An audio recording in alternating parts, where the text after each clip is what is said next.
Chapter start करते हैं, that is liquidation. इसमें भी आज हम जस्ट मैं ब्रीफिंग आपको बताऊंगा, ओवरव्यू क्या क्या होता है, क्वेश्चंस वगैरह हम नेक्स्ट क्लास से स्टार्ट करेंगे।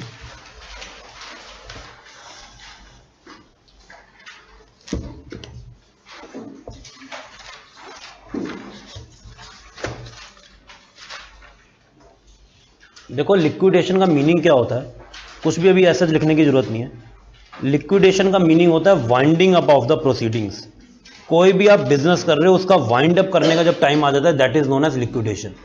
अब आपको पता है जो भी आप कंपनी को फॉर्म करते हो, company is formed through law, किसी लॉ के थ्रू आपकी कंपनी फॉर्म हुई, आपके पास कुछ सर्टिफिकेट्स हैं, certificate of incorporation, certificate of commencement. तो जब आपकी कंपनी लॉ के थ्रू फॉर्म हुई है तो ये क्लोज भी कैसे होगी, ये भी लॉ के थ्रू ही होगी। ओके, जिसमें आपको उनके प्रोविजंस पढ़ने पड़ेंगे, समझने पड़ेंगे, और अकाउंटिंग वाइज जैसे क्रिएट हुआ है वैसे उसको डिलीट करने पड़ेंगे आपको सारे अकाउंट्स। तो ऐसे हम लिक्विडेशन को करते हैं। हम लिक्विडेशन करने के लिए क्या क्या रीजन होने चाहिए, या कब कोई कंपनी लिक्विडेट करती है, बताओ कब कर सकती है? या तो वो लॉस में जानी स्टार्ट कर जाए, बहुत उनको लॉसेस होने स्टार्ट हो जाए, तो इसमें चाहे बाकी लोग ना भी चाहते हो वो लिक्विडेट करे, पर वो लिक्विडेट करती है, उसको हम क्या बोलते हैं, वॉलंटरी वाइंडिंग अप या वॉलंटरी लिक्विडेशन। मैं अपनी मर्जी से लिक्विडेट कर रहा हूं अपनी कंपनी को, because I am not able to survive now.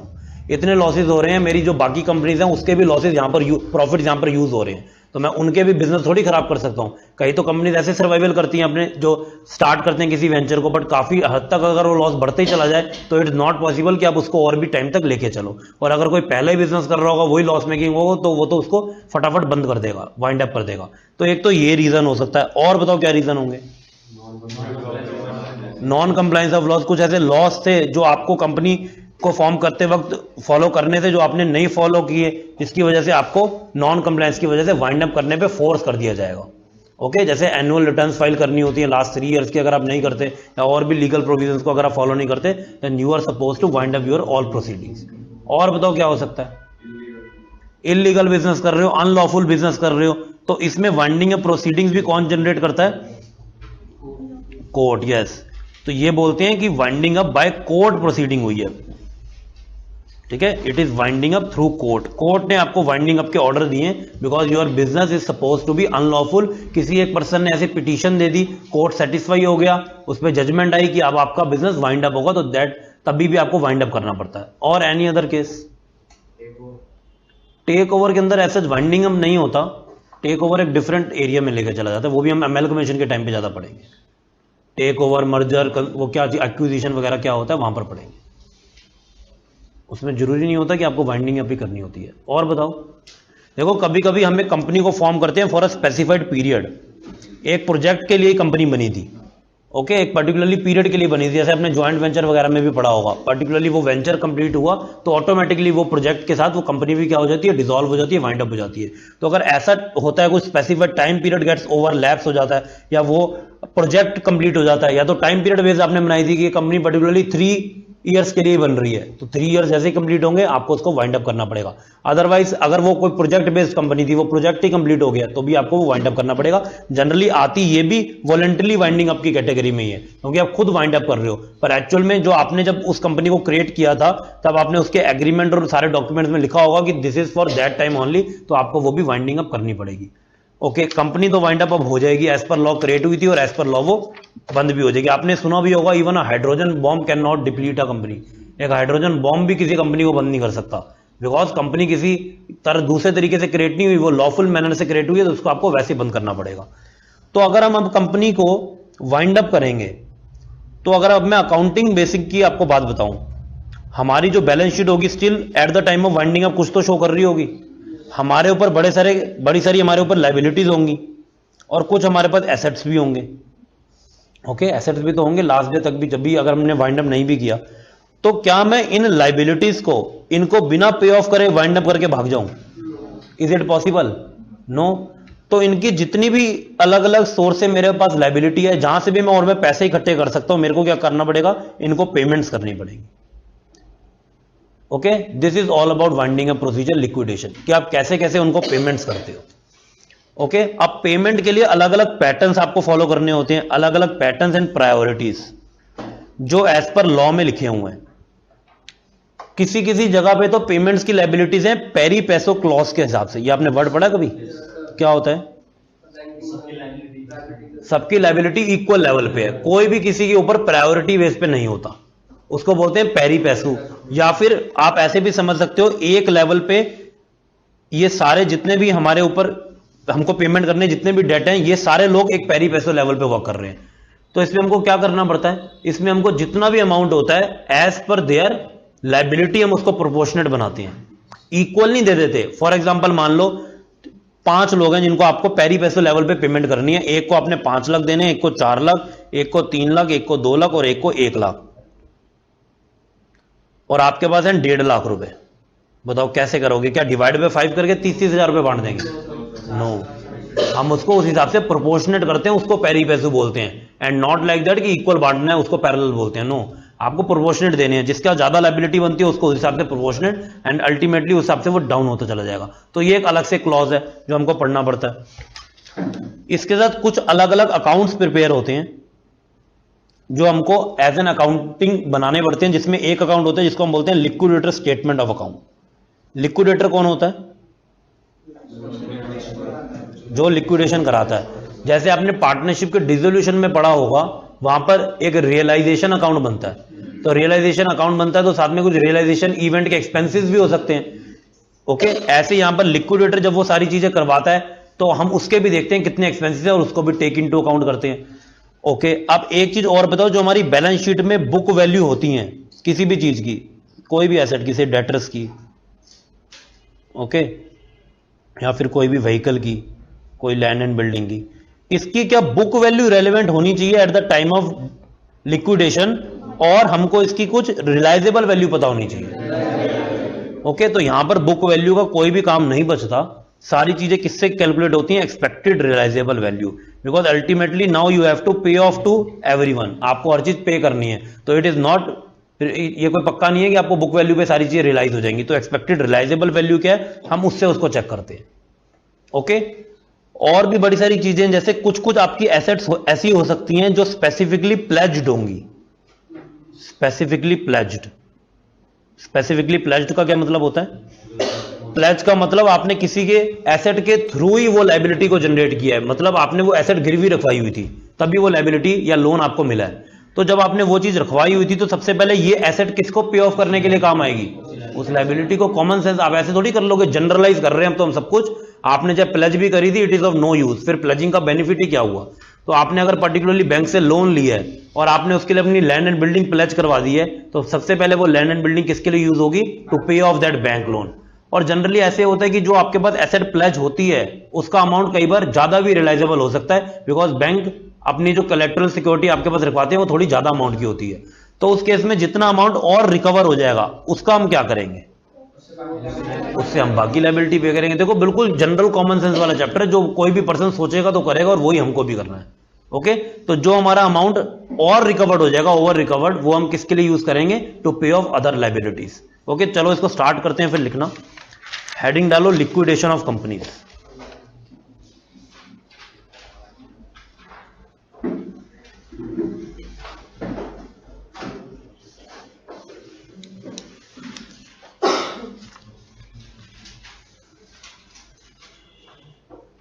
देखो, इसमें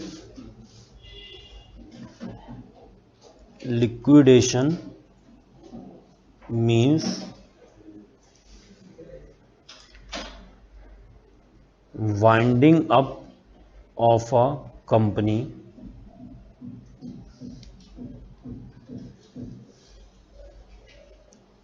from all its affairs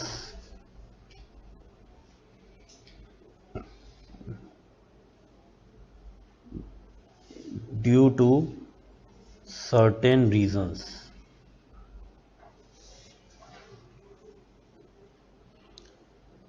These reasons can be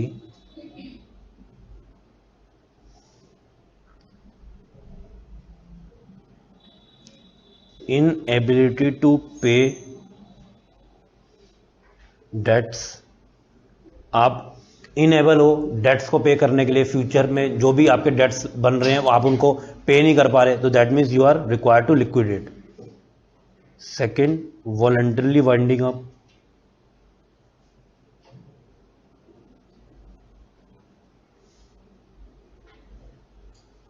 Third, winding up by court.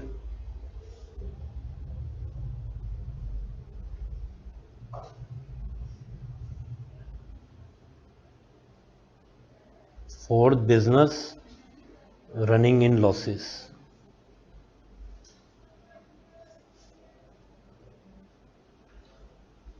Project/time for which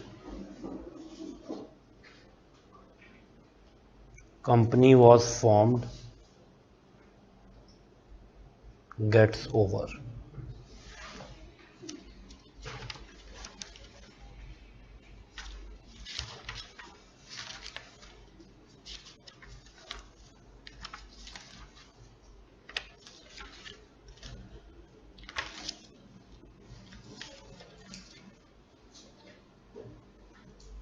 okay fine. Next लिखो, फॉलोइंग अकाउंट्स और statements needs to be prepared at the time of liquidation. तो ये आपको accounts बनाने पड़ेंगे या statements की form में accounts at the time of liquidation. First, statement of affairs. इसको फॉर्म 57 भी बोलते हैं बिकॉज ये प्रैक्टिकली फॉर्म आता है जो मैन्युअली फिल किया जाता है. अब तो ये ऑनलाइन भी हो जाता है, तो मैन्युअली नहीं, आप उसको ऑनलाइन फिल कर सकते हो. तो जैसे ये फॉर्म होता है हमको भी मोर और लेस उसी फॉर्मेट को सीखना पड़ेगा और उसी फॉर्मेट में बनाना पड़ेगा. हम इससे बहुत ज़्यादा डिविएट अपने आप को नहीं कर सकते क्योंकि पर्टिकुलरली फॉर्म ही ऐसा है. अब फॉर्म तो जैसे बना वो वैसे ही रहेगा ना, आप उसमें इतनी फ्लेक्सिबिलिटी नहीं जनरेट कर सकते. ऐसे कोई भी बैलेंस शीट है रिवाइज शेड्यूल के हिसाब से, you have to follow that only. Second, liquidator's final statement of account. And third is B list contributory. B list contributory क्या होता है ये भी हम समझेंगे. इसमें जनरली जो पास्ट शेयर होल्डर होते हैं उनको भी बुलाया जाता है इन केस ऑफ डेफिशिएंसी. अगर आपके एसेट्स इनफ नहीं होते to pay off all the liabilities then past share holders are called to pay that liability. पर उनकी जो लाइबिलिटी होती है एक सर्टेन अमाउंट तक ही रिस्ट्रिक्टेड होती है और उनका टाइम पीरियड भी कुछ टाइम तक ही होना चाहिए. दैट मीन्स नहीं, लास्ट 1 ईयर तक के अगर वो शेयर होल्डर हैं, बिफोर वाइंडिंग अप 12 मंथ्स तक के अगर वो शेयर होल्डर हैं, then they have to come and pay off. और वो भी उतना अमाउंट जो उनके अनपेड कॉल्स तक होता है और वो कुछ अपनी पर्सनल लाइबिलिटी की से उसको पे नहीं करेंगे.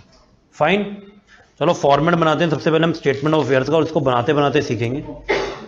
नोट कर लिया ना सबने?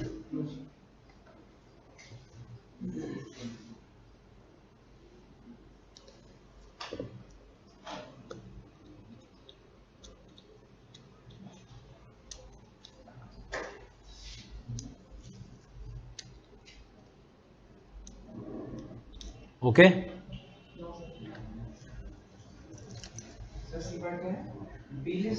B list.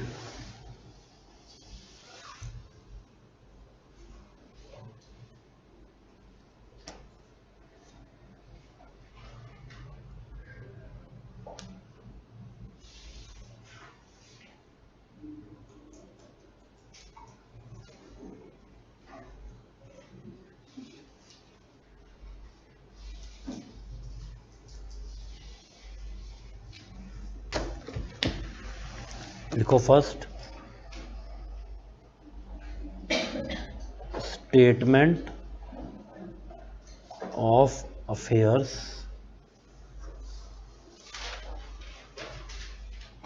Form 57 of dash limited as on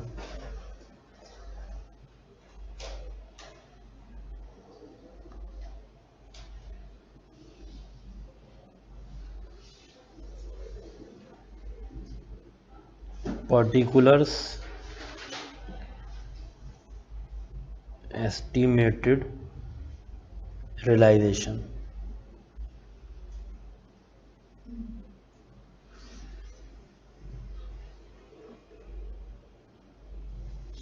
देखो सबसे पहले इसमें क्या हेडिंग होती है, एसेट्स नॉट स्पेसिफिकली प्लेज्ड। वो हमारी सारी एसेट्स इसके अंदर आती हैं जिसकी हमने कहीं पे भी कोई प्लेजिंग नहीं कराई हुई, जो फ्री हैं। Okay, assets not specifically pledged. और इसको नेम क्या देते हैं हम, लिख लो इधर, लिस्ट ए। ऐसी पूरी कैटेगरीज बनी हुई है ABCDEFGH, तो दिस इज लिस्ट ए, जिसमें एसेट्स आती हैं जो हमने कोई भी स्पेसिफिकली प्लेज नहीं करा रखे। मैं कुछ इधर नेम लिखता हूं जो जनरली होते ही नहीं है प्लेज, जैसे कि कैश, बैंक बैलेंस, और बाकी कुछ हो भी सकते हैं, स्टिल हम क्वेश्चन पे वो चेक करेंगे। स्टॉक और मशीनरी, बट हो भी सकती है, स्टिल अभी लिख देते हैं। अगर वो प्लेज में आएगी तो हम उसको दूसरी लिस्ट में कैरी फॉरवर्ड कर देंगे। सेकंड लिखो, और इसका जो टोटल है वो यहां पे आ जाएगा। Assets specifically pledged, list B. इसकी आपको पूरी डिटेलिंग देनी पड़ती है, जो एसेट्स आपकी प्लेज्ड हैं, कितने अमाउंट पे प्लेज्ड हैं, कितना शॉर्टफॉल है, या पहले ही इतना अमाउंट आपको मिल गया कि प्लेजिंग के बाद भी आपके पास पैसे बच रहे हैं। तो सब चीज़ आपको इसमें लिखनी पड़ती है। सबसे पहले एसेट्स की कैटेगरी, कौन कौन सी एसेट्स प्लेज्ड हैं, से 2 एसेट्स इधर प्लेज्ड हैं। फिर उनकी एस्टिमेटेड रिलाइजेबल वैल्यू, या फिर ERV। ओके,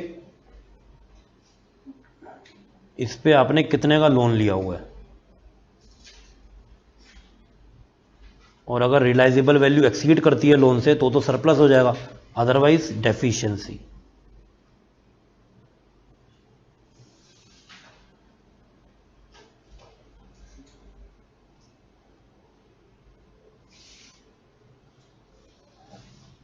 ओके, तो इस कॉलम में हम एसेट के नेम को लिखेंगे, देन उनसे कितनी एस्टिमेटेड रिलाइजेबल वैल्यू है, कितना लोन उस पर हमने लायबिलिटी ली हुई है, और कोई डेफिशिएंसी तो नहीं है। अगर सरप्लस होगा तो उसको सरप्लस के मैनर में लिखेंगे।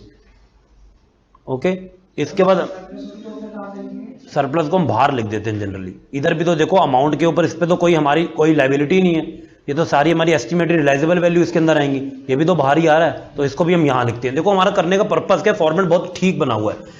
ये वाला जो कॉलम है, इधर से जो भी हमको अमाउंट मिल रहा है जो फ्री लेवल का है, हम उसको एक कॉलम में ऐड करते चले जा रहे हैं। इसके बाद ही नीचे कॉलम बनेंगे पेमेंट्स के, तो ऊपर का जितना टोटल आ चुका होगा वो लायबिलिटी को पे ऑफ करने के लिए काम आएगा। तो पहले हम इंटरनली देख तो रहे हैं कि यहां से कितना अमाउंट हमारे पास बचने वाला है, उसी को बाहर लेके जाएंगे ना जो बिल्कुल फ्री होगा।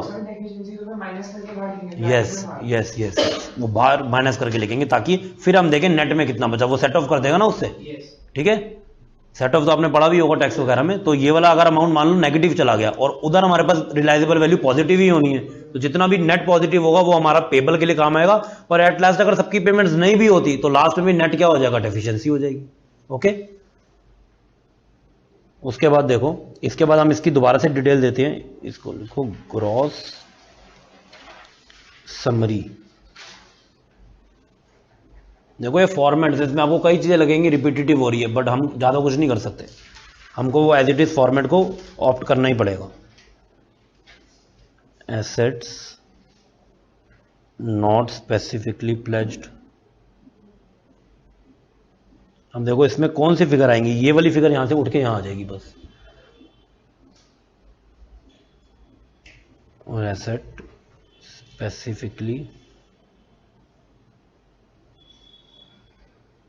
प्लेज्ड।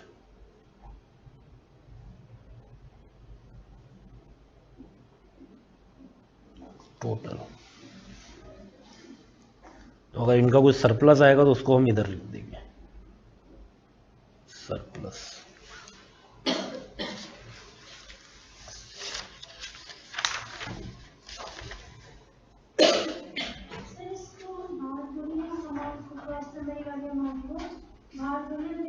इसको हम बाहर दिखाएंगे ना, जो हमारे पास अगर सरप्लस आएगा। ग्रॉस समरी को बाहर नहीं दिखाएंगे, ये तो इंटरनली है ना।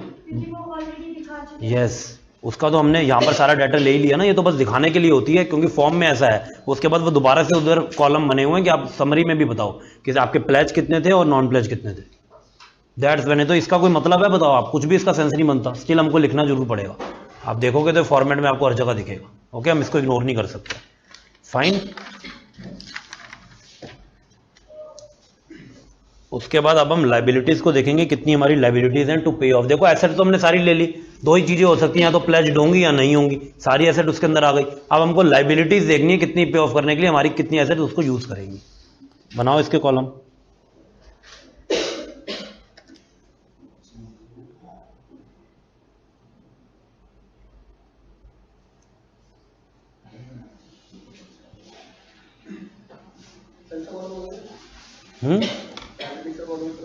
ये लाइबिलिटी का ही कॉलम है, बुक वैल्यू ऑफ लाइबिलिटी, और इसमें इसकी फिर डिटेल्स आती हैं पर्टिकुलर्स में, और आगे हम इसको अमाउंट लिखते हैं। देखो मैं बताता हूँ कैसे होता है। इधर आप बुक वैल्यू लिखोगे लाइबिलिटी की, क्या जरूरी है जितनी लाइबिलिटी आपके पास उतना पे ऑफ करने के लिए अमाउंट होगा भी? ऐसा जरूरी तो नहीं है। इधर हम पर्टिकुलर लिखेंगे उस लाइबिलिटी का नेम वगैरह कैसे है, वो लाइबिलिटी कितने अमाउंट की है, जो भी है। यहां पर हम लिखेंगे उस लाइबिलिटी को पे ऑफ करने के लिए मैं एसेट में से कितना अमाउंट लेके जा रहा हूं। पिछले कॉलम में हमने टोटल लगा लिया ना एसेट का, कितना अमाउंट आपको रिसीव हुआ है। अब यहां से वो एसेट का अमाउंट डिक्रीज होना स्टार्ट हो जाएगा और यहां से लाइबिलिटी का अमाउंट इंक्रीज होना स्टार्ट हो जाएगा। मतलब लाइबिलिटी आपकी यहां से बढ़ रही है और हम एसेट की पेमेंट करते करते उसको डाउन करते चले जा रहे हैं। जैसे हमको एंड में पता चलेगा कितनी लाइबिलिटी स्टिल पे ऑफ करनी रह गई। आप एक क्वेश्चन करोगे आपको बिल्कुल क्लैरिटी आ जाएगी, जब तक हम वो नहीं करेंगे तब तक आपको ये थोड़ा सा डाउट रहेगा कि कैसे करना है। ओके, तो इसमें किसी भी लाइबिलिटी का हम नेम लिखते हैं। इधर जैसे भी हम उसकी सेटलमेंट करेंगे, देखो अमाउंट फॉर क्रेडिटर्स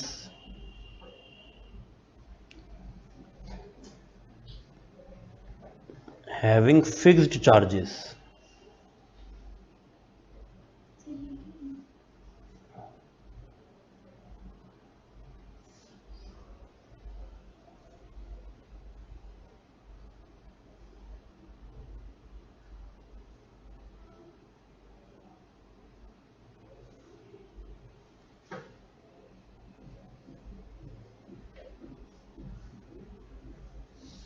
बाद में समझेंगे, अभी बस इसको नोट करो आप, मैं पूरा आपके साथ डिस्कस करूंगा क्या क्या चीजें हैं।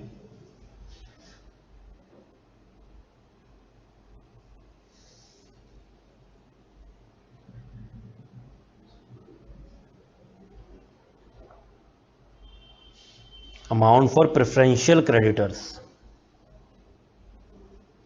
Of entity,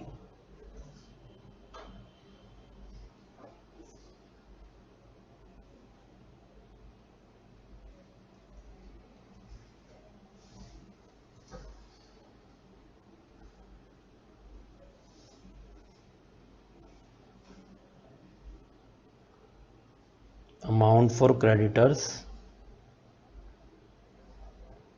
having floating charge,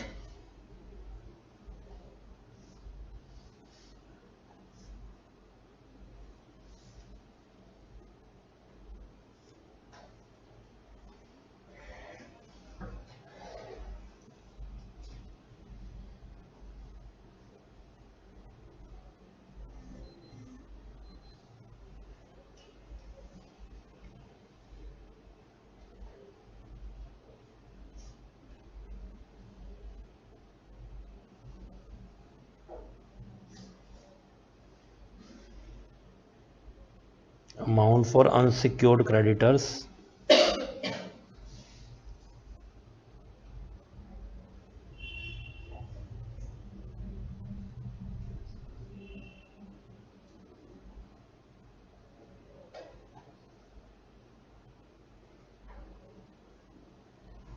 equity share holders को कब पेमेंट मिलनी चाहिए? सबसे एंड में। Amount for preference share holders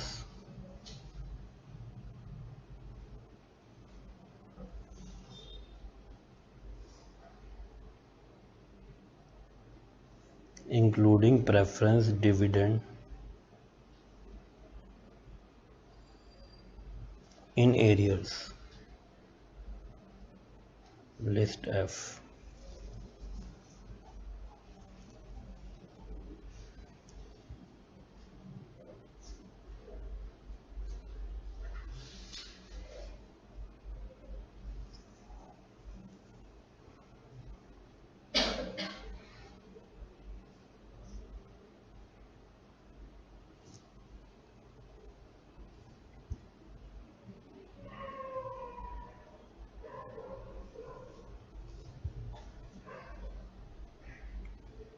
और लास्ट में या तो हमारे पास डेफिशिएंसी आ जाएगी या फिर कुछ बचा हुआ होगा, that is surplus.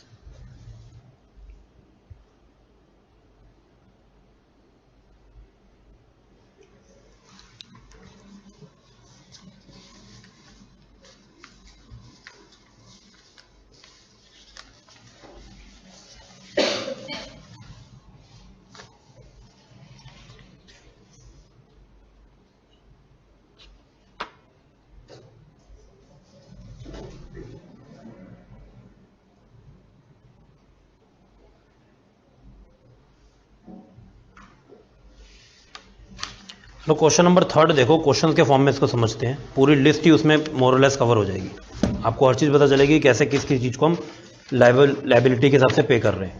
Question number 3 निकालो।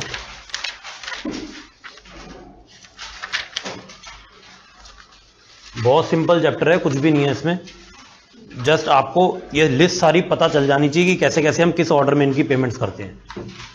ओके, देखो फटाफट क्वेश्चन नंबर 3 को। X company limited went into voluntary liquidation. देखो आपको हर क्वेश्चन में कुछ ना कुछ तो वे दिया होगा लिक्विडेशन का, पर उससे कोई मैटर नहीं पड़ता, वो एक थ्योरेटिकल पॉइंट है कि कैसे भी लिक्विडेशन हुआ हमको तो उसकी अकाउंटिंग करनी है। On 1 April 2017 the following balances are extracted.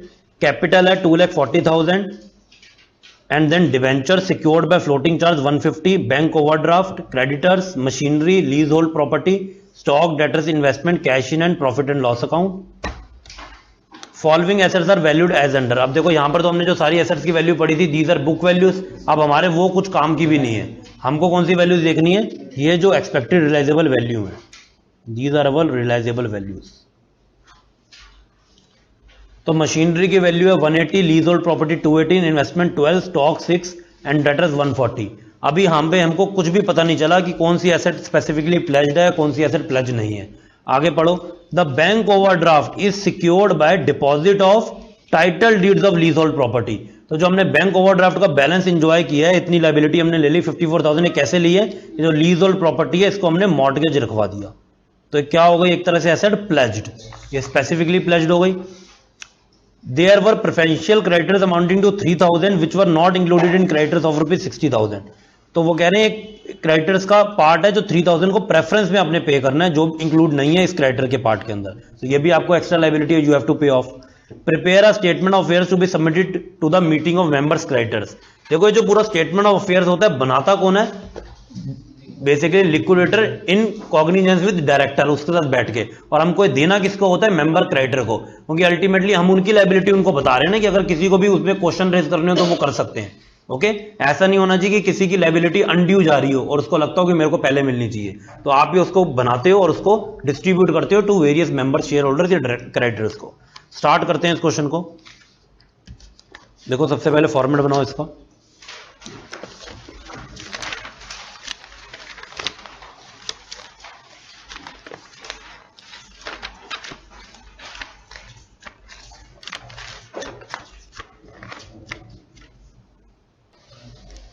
Statement of affairs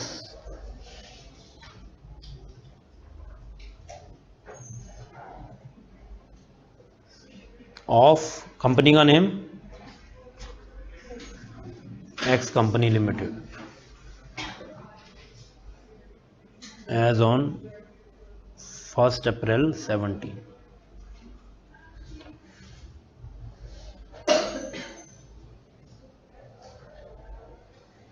पहले हम अपनी एसेट्स को देखेंगे, कौन कौन सी एसेट्स हमारे पास है। पहले कौन सी एसेट्स लेते हैं, बताओ।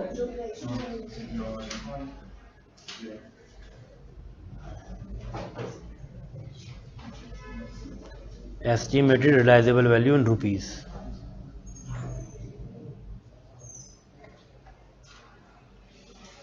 Assets not specifically pledged.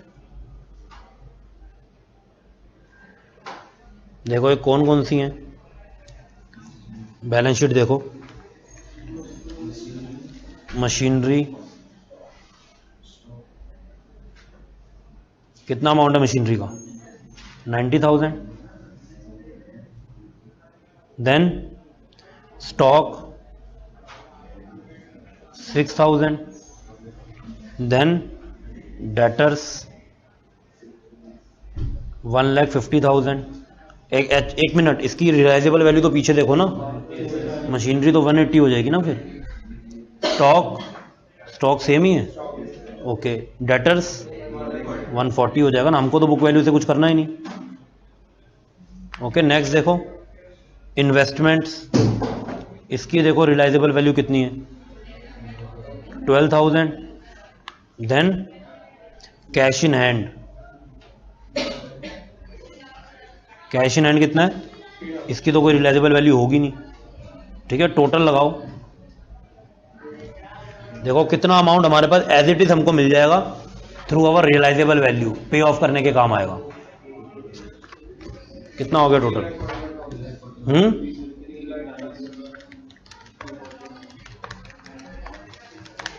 ये आ गया आपके पास 3,41,000।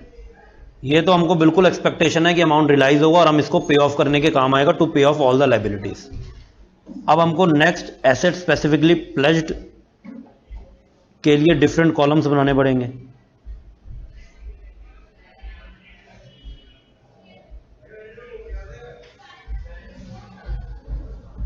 एसेट का नेम,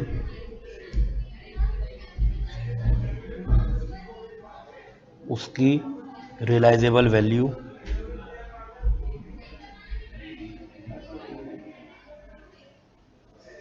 वो किसके अगेंस्ट ड्यू है, ड्यू टू बैंक ओवरड्राफ्ट, और फिर डेफिशिएंसी अगर है तो, या आप सरप्लस का भी एक कॉलम बना सकते हो, वो वहां पे लिख देना। देखो कौन सी एसेट है, lease hold property, due to bank overdraft, bank overdraft से है ना, या आप लिख सकते हो ड्यू टू जो लाइबिलिटी है वो, ड्यू टू सिक्योर्ड चार्ज, कुछ भी लिख लो, किसके अगेंस्ट सिक्योर्ड है, lease hold property. Realisable value देखो कितनी है इसकी, 2,18,000। देखो कितना चार्ज है इसके ऊपर, 54। तो 54 अगर पे ऑफ हो भी जाए हमारी लीज होल्ड प्रॉपर्टी से, तो डेफिशिएंसी तो कुछ नहीं आएगी। सरप्लस कितना आएगा,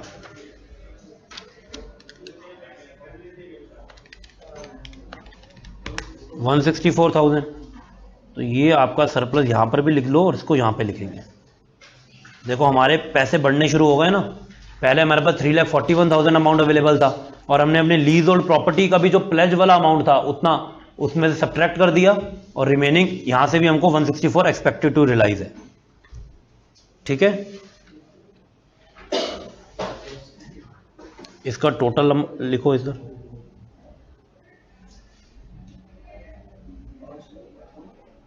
एस्टिमेटेड सरप्लस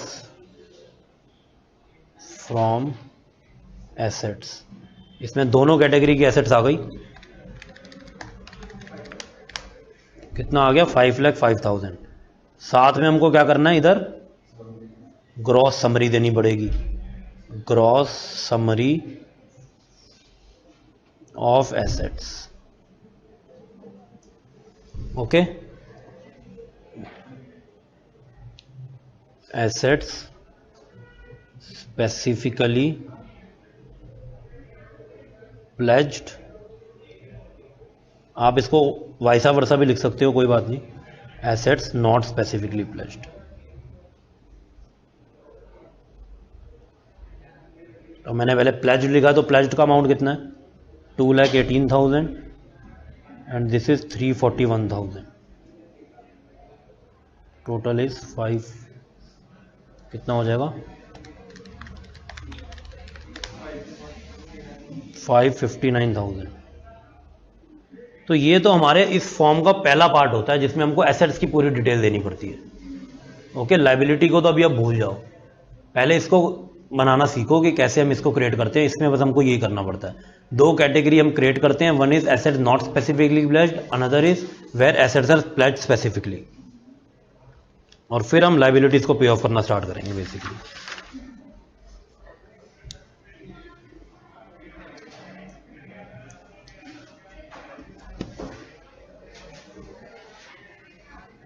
ओके फाइन।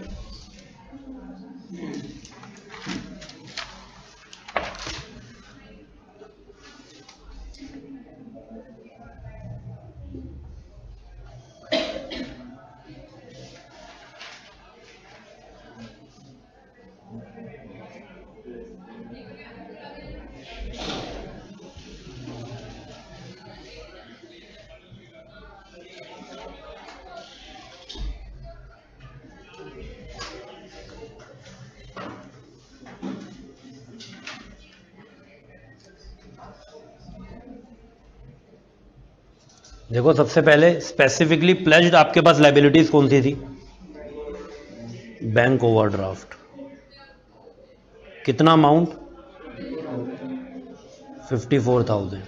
बताओ मेरे को, बैंक ओवरड्राफ्ट के लिए कुछ अमाउंट खर्च करना पड़ेगा? बताओ क्यों करूंगा मैंने तो एक्चुअल में पहले उसको माइनस कर दिया, ऑलरेडी मैंने लेस कर दिया, तो इधर दोबारा से कर दूंगा तो 2 बार अमाउंट माइनस करूंगा। ये मत समझना हम इसको पे क्यों नहीं कर रहे, हमने ऑलरेडी तो उसको जीरो मान पूरा पे करके ही माना है कि बाकी एसेट ही हमको रियलाइज करा रही है। ओके, तो इधर मेरे को कुछ भी नहीं लिखना, हर चीज के पीछे कॉन्सेप्ट है। फाइन। और देखो, और इसके अंदर उन्होंने एक प्रेफरेंस दी थी कुछ क्रेडिटर्स को 3,000 रुपए, तो वो क्या हो जाएंगे? Preferential creditors. 3,000 की और लाइबिलिटी है, इसके लिए मेरे को 3,000 पे करना पड़ेगा। क्या मेरे पास 3,000 रुपए हैं या नहीं है? मेरे पास तो देखो 5,05,000 रुपीज हैं, पर बचा कितना? अब बैलेंस अमाउंट 5,02,000। बस ऐसे ही आपको चलते रहना, ठीक है। इतना एस्टिमेटेड बैलेंस लेफ्ट है। इसके बाद देखो, फ्लोटिंग चार्ज का मतलब बेसिकली डिबेंचर उसको बोलते हैं, जो लिस्ट डी के अंदर आता है। डिबेंचर्स पे फ्लोटिंग चार्ज है 1,50,000, तो डिबेंचर्स की पेमेंट करते हैं। कितना अमाउंट है डिबेंचर्स का? देखो किसी लाइबिलिटी के लिए कुछ एक्स्ट्रा भी आगे लिखा हो सकता है, तो आपको वो टेक केयर करना है, बट इधर ऐसा कुछ भी नहीं है, तो वो बुक वैल्यू पे पे होगा। देखो 150 और पे करके कितना बच गया आपके पास? 3,52,000। ओके, नेक्स्ट रिमेनिंग क्रेडिटर्स कितने थे? 60,000। नहीं, वो अलग से थे 3,000। पढ़ो एंड में क्वेश्चन को। 60,000 के ये भी क्रेडिटर्स हैं। ये आ गया।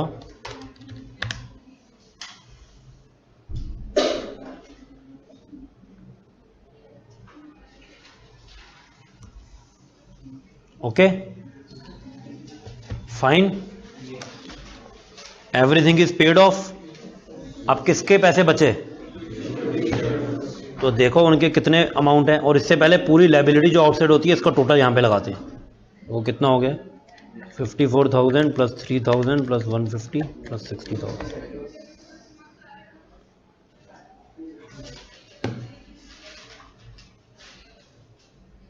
Issued and called up capital कितने शेयर्स थे? 24,000।